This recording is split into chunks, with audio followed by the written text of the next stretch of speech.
Thank you.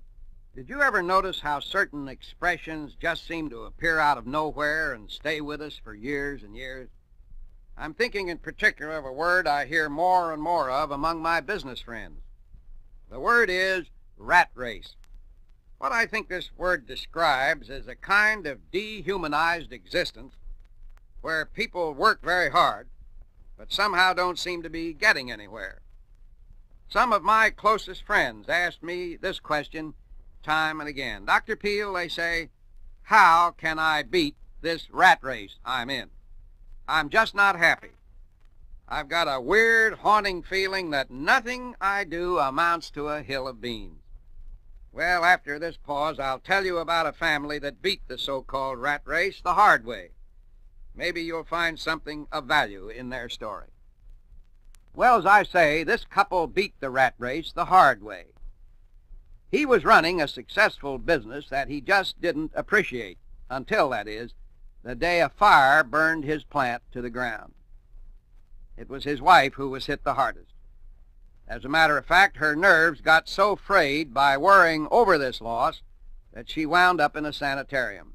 She just couldn't shake the memory of what they'd had before and the fact that they'd lost it all in a couple of hours.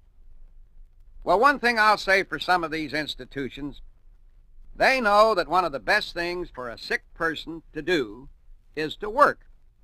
So she was put to work making little pot holders. Now you say how insignificant a thing that was compared to this important business of her husband. For her, though, these pot holders proved to be the key to her sanity. And when she got home, she kept up making them. And her husband sat in the kitchen with her and helped her. Well, sir, these pot holders caught the eye of a chain store's purchasing agent who noticed how artfully they were done. I'll take all you can make, he told them. Well, what happened was that in a few years, they had a brand new plant employing some 400 people, making a wide range of interesting and useful articles. And you never hear either one of them utter that word rat race anymore. Now, I'm not suggesting that you need disaster to help you beat the rat race, although sometimes starting all over from scratch seems to be the only way some people get a perspective on value. It's not hard work, really, that makes a rat race.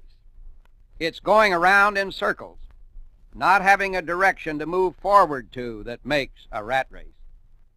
Once you've sorted out the good, the genuine, the positive aspects of your life, then and then only can you start to beat that old rat race.